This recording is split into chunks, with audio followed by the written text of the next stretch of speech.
During the Second World War, the demand for labor by wartime industries was high.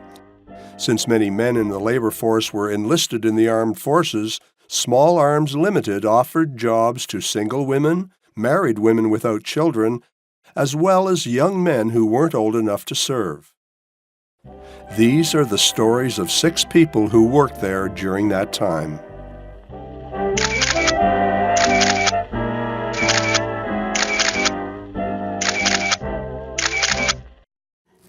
I was working at Eaton's at the time, and I was running a big loom, and I remember seeing on a poster somewhere that they were hiring at Small Arms. So I wasn't making good money, as I was saying, and I thought, well, I'll go there and maybe I can get in as a machinist. It was advertised everywhere, and you had to wait till you were 18, which I wasn't quite at that time. Plus, I was born in Italy, so they wouldn't take me at first either, so I had 2 strikes against me, but eventually, after I turned 18, they did take me in. And I had a sister, Pat, who was working in the Small Arms, and she says, why are you going all the way into John Inglis when you're closer to home at the Small Arms? So anyway, I applied for the Small Arms and I got in. The reason I came to the Small Arms to work, Hilda's husband was overseas. Pat, my other sister's husband, was overseas. And Margaret, her husband, was going overseas. And I thought, well, they're all away over there, and I should be doing something here. Okay, I was only 12 years old, but I thought I should be doing something, so I came down to the Small Arms, and my brother Tom wanted to come with me. We're twins, but he's shorter than I am. And when we saw the personnel manager, he said, I believe you're 15, because I couldn't say I was 16 because you had to have a registration card when you were 16. So I told him I was 15. And he says, I believe you're 15. But he says, I don't think this fella's 15. But he must be because he's your twin brother. So they hired him too. So we worked in the Small Arms when we were 12 years old. Was born, I should say, in Saskatchewan and raised there. And at my age of 17, I was a little restless. I had always wanted to be in Ontario.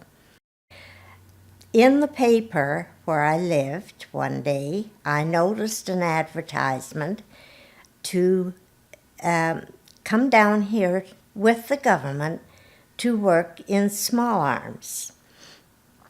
I thought, this is my opportunity. So what do you know? I was accepted. My application was accepted, and I was so happy. And I worked at Small Arms in the summer of 1942 and 1943.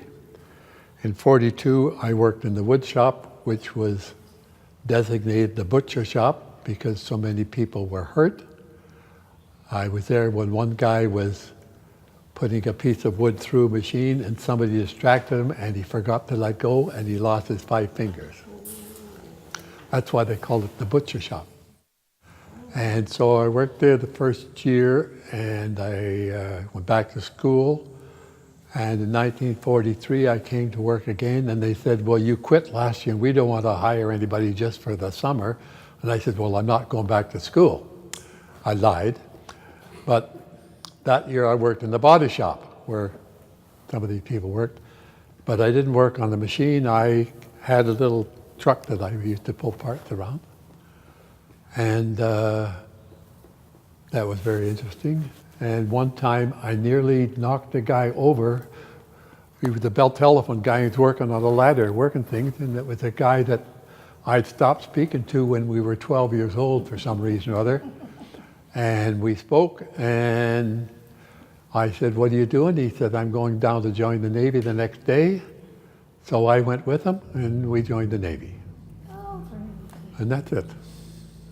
And they started me off sorting out nuts and bolts and rivets and little stuff one day, and the next day they took me over and put me at a desk and put me in front of a polished steel table with a height gauge, micrometers, and taught me how to run it. And I was on the guard trigger line, and I had to take all these measurements, and they had to be exceedingly precise or they were rejected.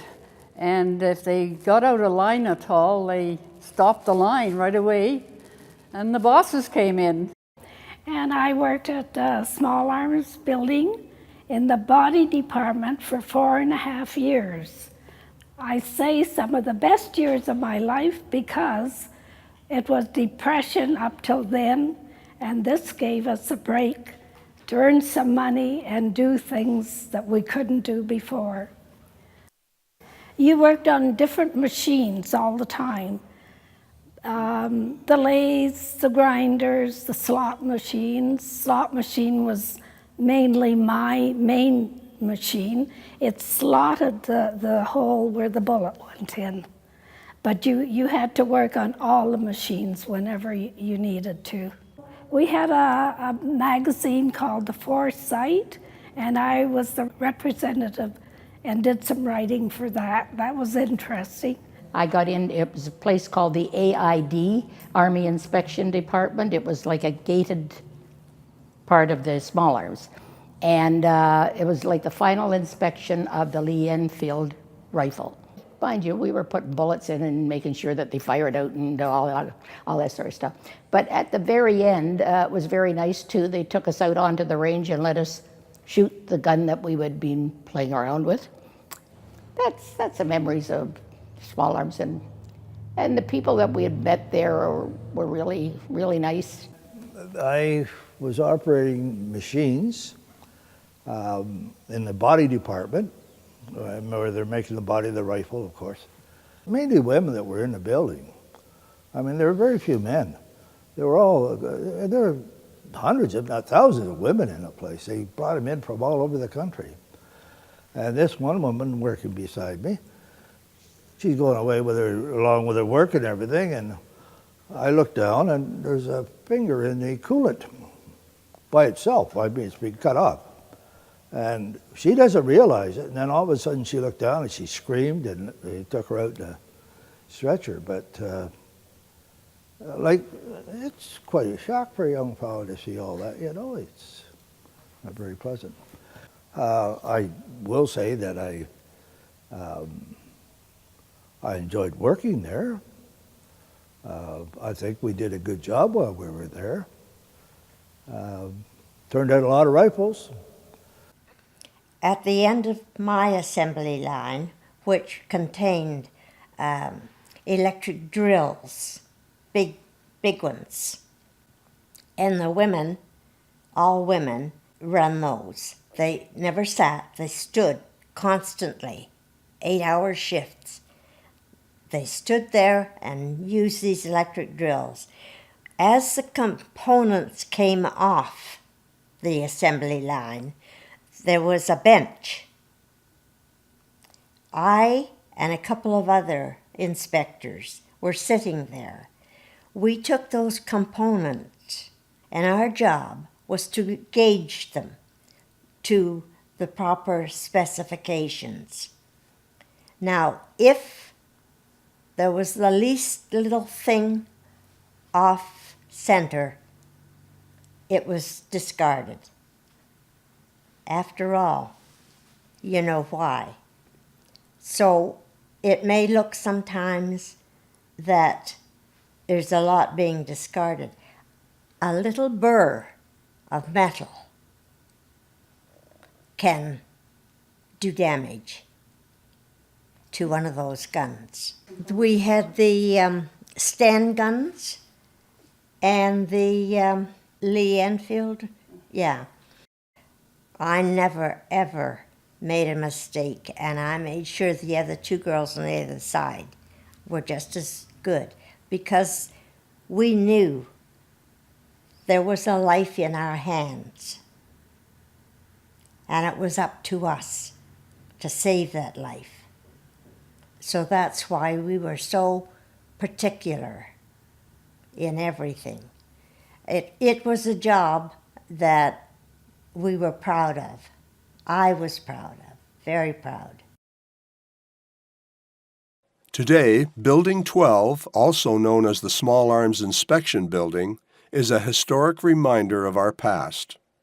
Designated under the Ontario Heritage Act, it has become an exciting creative hub for a wide range of arts and cultural programs.